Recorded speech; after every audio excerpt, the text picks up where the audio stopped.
তো hello friends, আমি Sandeep and আপনারা দেখছেন লার্নিং দুনিয়া 2.0 ইউটিউব চ্যানেল।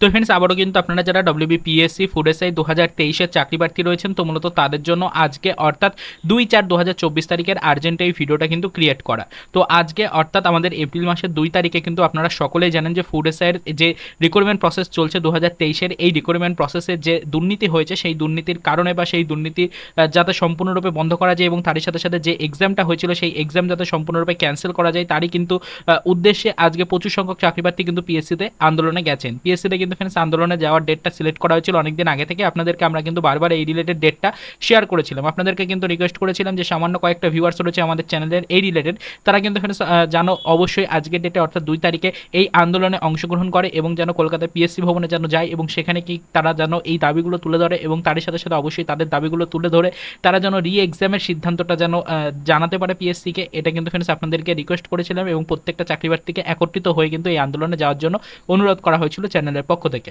তো অলরেডি কিন্তু ফ্রেন্ডস আজকে বর্তমান পজিশনে দাঁড়িয়ে কি আপডেট আসলো না আসলো সেটা কিন্তু এক নজরে আপনাদেরকে একটু জানিয়ে দিই। আজকে অবশ্যই কিছু সংখ্যক চাকরিপ্রার্থী উপস্থিত হয়েছেন, তবে আন্দোলনটা যেরকমভাবে কিন্তু জোরতর হওয়ার কথা ছিল সেরকমভাবে কিন্তু বৃহৎ আকৃতি কিন্তু ধারণ করতে পারেনি। তার কারণ হচ্ছে আপনারা মোটামুটিভাবে জানেন যে 14.5 লাখের কাছাকাছি কিন্তু আমাদের পরীক্ষার্থী রয়েছে এই এক্সামের। তবে এখনো পর্যন্ত আমরা দেখতেই পাচ্ছি যে কলকাতায় পিএসসিতে বেশ কয়েকবার কিন্তু এই টপিকের উপরে আন্দোলন করা হয়েছে, পিএসসি ভবনে বেশ কয়েকবার কিন্তু ঘেরাও কর্মসূচি হয়েছে। তবে আমরা দেখেছি যে সামান্য কিছু ভিউয়ার্সেরা বা সামান্য কিছু আমাদের যে সকল পরীক্ষার্থী রয়েছে তারা কিন্তু উপস্থিত হচ্ছে আন্দোলনের ক্ষেত্রে। তো 14.5 লাখের কাছাকাছি যেখানে এক্সাম ক্যান্ডিডেট রয়েছে বা পরীক্ষার্থী রয়েছে, সেখানে সামান্য কয়েকজন শুধুমাত্র যাচ্ছেন আন্দোলনের ক্ষেত্রে। তো সেই কারণে কিন্তু ফ্রেন্ডস মূলত এই আন্দোলনটা সেরকমভাবে কিন্তু সাফল্যমণ্ডিত হতে পারছে না।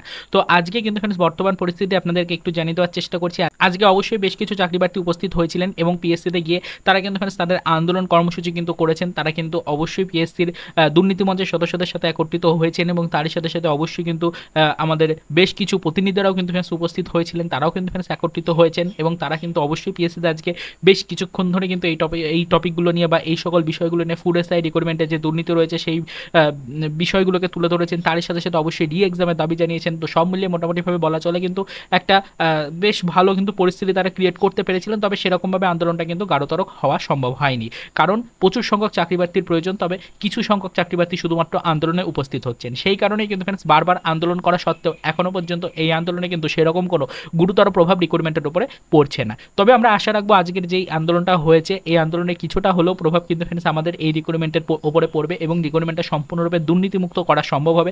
আশা রাখছি আমরা সেটা। পরবর্তীতে পিএসসি কি পদক্ষেপ নিচ্ছে সেই দিকে নজরদারি রাখবো।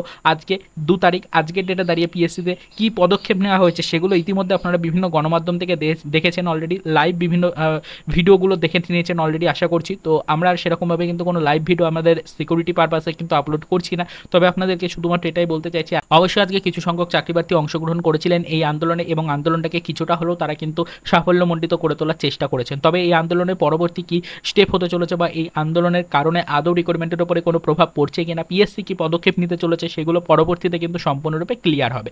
সেদিকে নজরদারি আমরা রেখে যাব। আবারও পরবর্তীতে এই টপিকের উপরে যে আপডেট উঠে আসবে সেই নিয়ে ডিটেলস ইনফরমেশন কিন্তু আমরা আপনাদেরকে জানিয়ে দেবো। তো আপাতত এই পর্যন্তই। তো চলুন দেখা হবে নেক্সট ভিডিওতে পরবর্তীতে ফুড এসআই রিক্রুটমেন্ট নিয়ে আদার্স কিছু অফিসিয়াল আপডেটের সাথে।